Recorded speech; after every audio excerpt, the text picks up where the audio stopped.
સુરેન્દ્રનગરમાં સુદામણા ગામે આજે ખેડૂત મહાપંચાયતનું આયોજન કરવામાં આવ્યું છે। આ મહાપંચાયત થોડા સમય પહેલા થવાની હતી, પરંતુ વરસાદના કારણે જે તે સમયે રાજુ કરપડા બહાર હતા ત્યારે રદ કરવી પડી હતી। પણ હવે રાજુ કરપડા જેલમાં છે, 85 ખેડૂતો જેલમાં છે, ત્યારે આ સભા થઈ રહી છે। આપણી સાથે ખેડૂતો છે, ખૂબ નારાજ છે, રોષ છે, કપાસને નુકસાની છે, મગફળીના ભાવ નથી મળી રહ્યા। ત્યારબાદ હવે બોટાદમાં હળદરમાં પથ્થર મારા બાદ પોલીસ જે ખેડૂતો પર લાઠીચાર્જ થયો પોલીસ દ્વારા। એ બાબતે પહેલા તો ક્યાંથી આવ્યા છો આપ? ધાંગધ્રા તાલુકો મોટી માલવણ ગામ। અચ્છા, શું લાગે છે બોટાદ ને કઈક હળદર કાંડનો મામલો આવ્યો હતો, ખેડૂતોને માર્યા છે, શું છે હકીકત? હવે એ વખતે સરકાર સામે કોઈ ખેડૂતને વિરોધ જ નતો। એપીએમસી વાળા માર્કેટિંગ યાર્ડ વાળા પાસે એટલું લેખિતમાં લેવાનું હતું કે ભાઈ અમે કરદો નહીં કરી। એ વિશેની મીટિંગ હતી હળદર ગામમાં, તો એમાં સરકારને અને પોલીસ વાળાને એ બધો અત્યાચાર કરવાની જરૂર ક્યાં હતી? બરોબર, સરકાર સામે તો કોઈ વિરોધ હતો નહીં। માર્કેટિંગ યાર્ડ અને ખેડૂતનો જ પ્રશ્ન હતો, તો એમાં સરકારને ક્યાં એમાં વચ્ચે પડીને પોલીસ લાવીને માર મરાવવાનો હતો, એ ચા કરવાનો?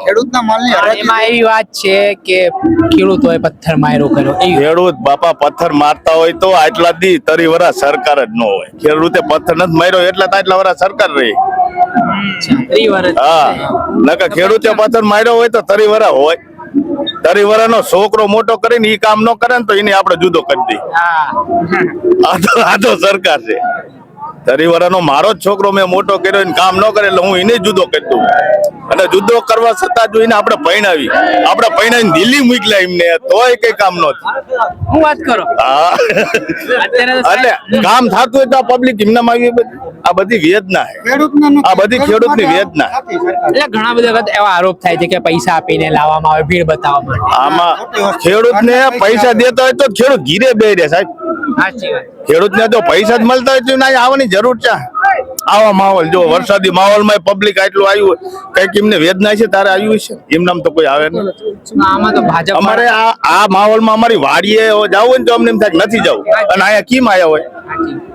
ભાજપ વાળા તો એમ કે છે કે આ વાળા છે ને ખેડૂતોને ભડકાઈ રહ્યા છે ને, ગુમરાહ કરી રહ્યા। તમે આથી તમારી મોટી મીટિંગ થાય, જેથી તમારા મીટિંગમાં કોઈ દી ચીમ કઈ પથ્થર મારો નો થયો કે કઈ નો થયો, અને આપવાની મીટિંગ હોય તેથી જ પથ્થર મારો ખેડૂત કરે। બીજી મીટિંગમાં ખેડૂત જાતા જ નહીં હોય, બધી જાય ખેડૂત, કોઈ પથ્થર મારો કરે જ નહીં સાહેબ। કોઈ ખેડૂત ની એવી નવરાય જ નહીં પથ્થર મારો, અને પથ્થર મારો કર્યો તરીવરા હોય નહીં। રાજુભાઈ ખેડૂતો માટે લડતા હતા સુરેન્દ્રનગર નહીં, ગુજરાતભરમાં તેઓ અલગ અલગ જગ્યાએ, હવે તમારા નેતાને જેલમાં નાખી દીધા, શું કહેશો? છોડવા પડશે એના નેતા, આટલું પબ્લિક છે, એક જાય છે કે એક રાજુભાઈ ને જેલમાં પૂરવાથી કે આ બંધ નહીં થઈ જાય, બીજા 50 રાજુભાઈ ઉભા થાય છે। હા, ઉભા જ છે, આ બધા રાજુભાઈ જ છે, આ બધા ઉભા નહીં, રાજુભાઈ છે। હા, આ બધા રાજુભાઈ છે।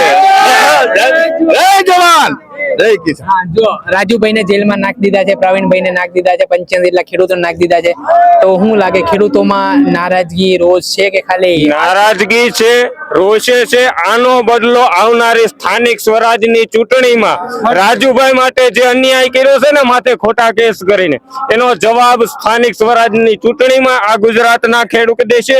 અને 27 ની અંદર આ કરદા પાર્ટી, કરદો જે કરનારી ભારતીય કરદા પાર્ટીને આ ગુજરાતમાંથી ખસેડવાનું કામ કરશે। આપણે જોઈએ છે કે ખેડૂતોની નારાજગી જ્યારે ચૂંટણી હોય ત્યારે નજીક જોવા મળે છે, પછી આ સાહેબ આવે છે, સભાઓ થાય છે ને મનાવી લેવામાં આવે છે, ખેડૂતો રાજી થઈ જાય છે, તો તમે કઈ રીતે કહી શકો છો આ વખતેનો ખેડૂત છેતરાશે નહીં સાહેબ? અત્યારે છેતરાઈ રહ્યો છે આજથી લુગી છે, ખેડૂત છેતરાઈ જ રહ્યો છે। ખેડૂતે 2000 ના નામે 1000 ની લોભામણી સ્કીમો આપી છે। આજની તારીખે ખેડૂતોને વળતર, ગુજરાતના નવા હમણાં ખુરશી બદલેલા જીતુભાઈ વાઘાણી કૃષિ મંત્રીએ ખેડૂતોનું કીધું કે 10-20 દિવસમાં સર્વે કરવા આવશે।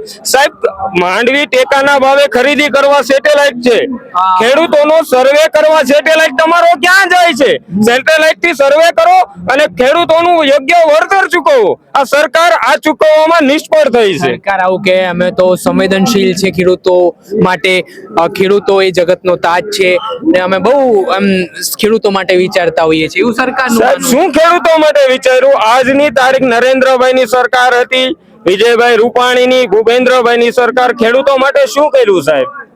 ખેડૂતો માટે શું કર્યું આ સરકારે? કાંઈ નહીં, ખાલી માત્ર ને માત્ર ખેડૂતોના ખાતામાં 2000 રૂપિયા આપ્યા. બાકી આ સંવેદનશીલ સરકારે પાક વીમા આવે પ્રધાનમંત્રી કિસાન ફસલ વીમા યોજના આપણે નામ સાંભળ્યું છે, જે 2018 થી પ્રધાનમંત્રી ગયા અને ગાયબ કરી નાખ્યા. મારા ભાઈઓ, તમારા પાત્ર તમારા ખેતરમાં પડ્યા છે, પાક લેવાઈ ગયો હશે, માર્કેટમાં જવાની તૈયારી હશે અને વરસાદ કરે આવશે તો પ્રધાનમંત્રી ફસલ વીમા યોજનામાંથી તમને આપવામાં આવશે. જાંગી સાહેબ, તમારી નમો. આ તમારી ક્યાં ગઈ ફસલ વીમા યોજના જે ગુજરાત ને 2018 થી બંધ છે? 5 થી 6000 કરોડ રૂપિયા આ ગુજરાત સરકારના તમે તમારા મિત્રના ખોરામાં નાખ્યા છે. આ ગુજરાતના ખેડૂતને છેતરવાના ધંધા છે.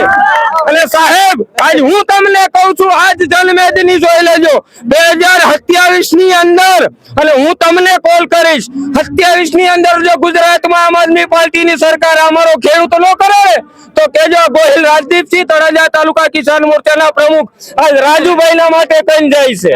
રાજદીપસિંહ ઘણી બધી વખત આપણે જોઈએ છે તમામ રાજકીય પાર્ટી ખેડૂતોને એક વોટ બેંક તરીકે ઉપયોગમાં લે છે. એમને ચૂંટણીના સમયે વાયદાઓ દેખાડવામાં આવે છે, હથેળી ઉપર ચાંદ દેખાડવામાં આવે છે, ને ચૂંટણી ગઈ એટલે બધું પૈસા બધી રાજકીય પાર્ટીનું આ કેવું છે? સાહેબ, હું તમને એક તાજેતરનું જ ઉદાહરણ આપું. પંજાબની અંદર આમ આદમી પાર્ટીની સરકાર છે, જ્યારે અહીંયા ગુજરાતની અંદર ભાજપની સરકાર એક હેક્ટરે 13,000 રૂપિયા ખેડૂતોને સહાય આપે. ત્યાં એકરે 20,000 રૂપિયા, હેક્ટરે 50,000 રૂપિયા ખેડૂતોને સહાય આમ આદમી પાર્ટીની સરકારે. આમ આદમી પાર્ટીની સરકાર ક્યારે ખેડૂતોનો વોટ બેંક બનાવતી નથી. ખેડૂતોને પગે સાથે આજ પણ ઊભી છે, એટલે કાલ પણ ઊભી રહેશે અને ભવિષ્યમાં પણ ઊભી રહે. આ રાજુ તરફડા જેવા નેતાઓ. મારો પ્રશ્ન, પીએમ મોદી ગુજરાતમાં છે, એમની જે કહેવાય કે આ તો એમનો ગઢ માનવામાં આવે છે ગુજરાત, તો પડકારો નહીં લાગતા તમને? કેમ કે તેમની સાથે મોદી સાહેબ છે ગુજરાત છે, આજે છે ગુજરાત. અરે ભાઈ, કેવડિયા કોલોની, હા, ગઈ સાલે 2 વર્ષ પહેલા કેવડિયા કોલોની આવ્યા હતા અને આપણે જે ઓલો પુલ, મોરબીનો પુલ તૂટ્યો હતો ત્યારે સાહેબ આવ્યા હતા, પણ સાહેબને ડ્રેસ કોડ કરવાનો હતો એટલે ડ્રેસ બદલાવીને ત્યાં ગયા. જો સાહેબ કેવડિયા કોલોનીમાં આજ હોય તો સૌરાષ્ટ્રની અંદર આવે, સુરેન્દ્રનગર, ભાવનગર, મહુવાના વિસ્તારની અંદર. ભાવનગરમાં થોડા દિવસ પહેલા સભા તો કરી એમણે. સાહેબ સભા કરી, શું કરી? લોકોને કેમ લેવા? અલંગથી મજૂરોને 500 રૂપિયા દઈને આંગણવાડી લેટર પેડ છે, 80% શિક્ષકોને હાજર રહેવાનો લેટર પેડ છે સાહેબે. અને આની અંદર જોઈ જવો ક્યાંય તમને શિક્ષક કે ગવર્મેન્ટ સરકારી ઓફિસરો બતાવી છે? આ તમામ ખેડૂત છે. જયારે સાહેબની સભામાં તમને મને સાહેબ ખબર છે, ઈ કવરેજ તમે પણ કરેલું, હું તમારો ફોલોવર છું.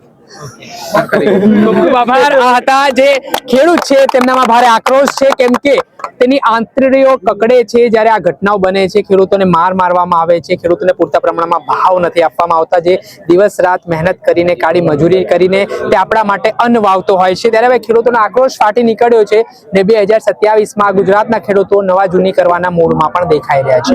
દર્શક મિત્ર, આવા જ નવા વિડીયો સાથે આપણે માહિતગાર કરતા રહીશું, એટલે નવજીવન ન્યૂઝ જોતા રહો.